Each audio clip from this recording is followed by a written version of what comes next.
नमस्कार दोस्तों, बहुत बहुत स्वागत आप सभी का आपके अपने इस YouTube चैनल पे। दोस्तों मैं हूं एडवोकेट मंजीत।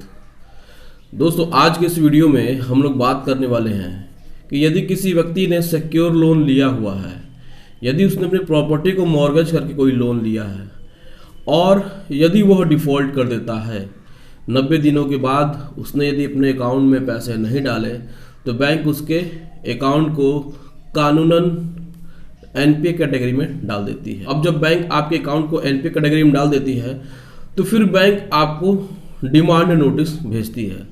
उस डिमांड नोटिस में कुछ पैसे लिखे होते हैं, कुछ रकम लिखी होती है जो कि आपके लोन अकाउंट का ब्यौरा होता है और जिसमें आपका इंटरेस्ट प्लस पेनल्टी वगैरह सब कुछ ऐड करके उस डिमांड नोटिस में आपसे डिमांड की जाती है कि आप इतना पैसा जमा करिए और बैंक के साथ सेटलमेंट करिए।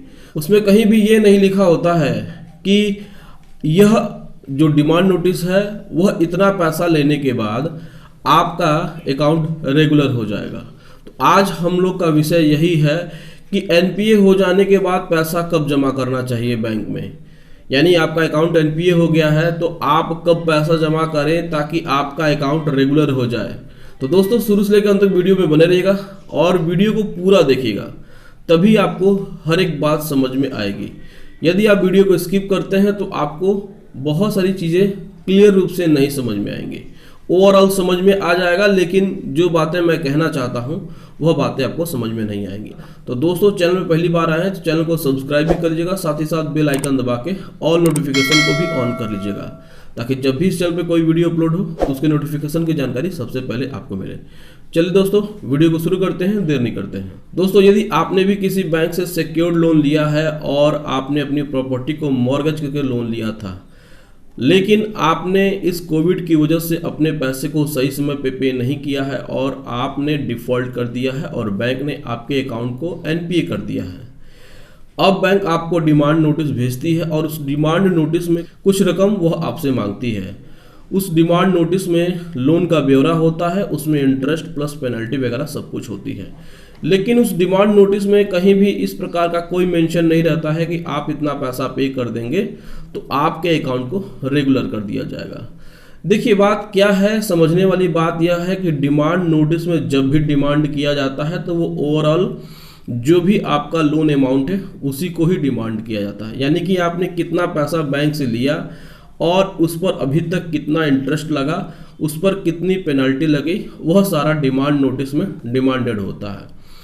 अब जब कस्टमर के पास वह डिमांड नोटिस पहुंचती है तो बहुत सारे जो लोग होते हैं वो तो समझ जाते हैं कि ये हमारा ओवरऑल है, लेकिन जो लोग नहीं जानते हैं बैंकिंग टर्म्स को वो परेशान हो जाते हैं। अब वह सोचते हैं कि हमने तो इतना पैसा दे दिया है। मान लीजिए कि आपने 10 लाख रुपए का हाउसिंग लोन लिया था, आपने उसमें से 6 लाख जमा भी कर दिया है और उसके बाद आप डिफ़ॉल्ट करते हैं तो जो भी उसका इंटरेस्ट प्लस पेनल्टी जो भी आपका अरेस्ट अमाउंट बचता है बैंक उसको वो क्या करती है कि जोड़ करके उसमें दिखा देती है।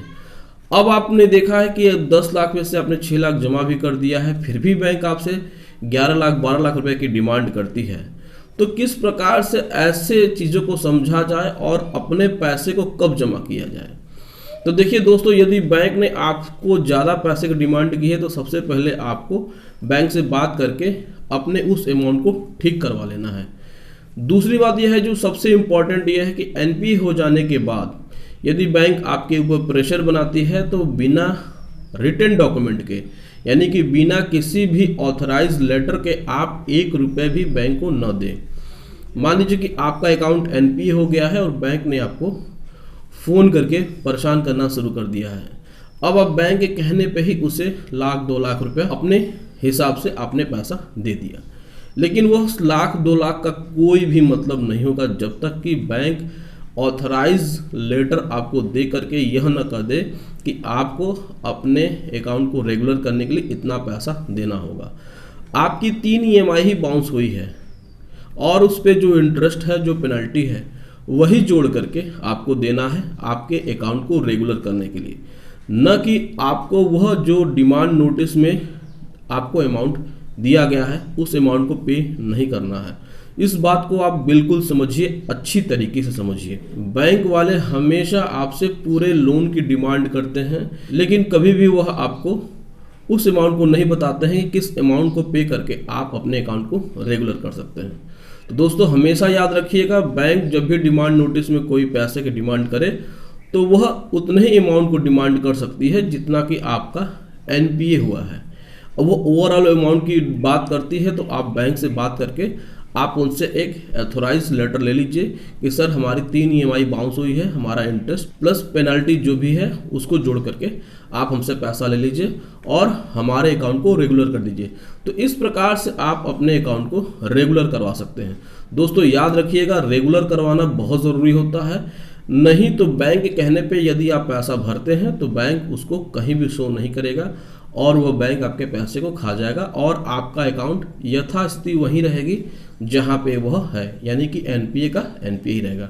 तो दोस्तों यदि आपने भी किसी बैंक से लोन लिया है, बैंक वाले परेशान कर रहे हैं, लीगल नोटिस भेज रहे हैं, आपको लीगल नोटिस का जवाब देना है, किसी प्रकार से और भी कोई लोन संबंधित कोई समस्या है तो आप स्क्रीन पर दिए हुए नंबर से संपर्क कर सकते हैं। साथ ही साथ घर बैठे अपनी सारी समस्याओं का समाधान पा सकते हैं। तो दोस्तों वीडियो कैसा लगा कमेंट सेक्शन में जाकर कमेंट करके बताइएगा। कुछ पूछना हो तो भी पूछ लीजिएगा और हमारे इस चैनल को सब्सक्राइब करके हमें सपोर्ट जरूर प्रदान करिएगा। Thank you so much. जय हिंद दोस्तों।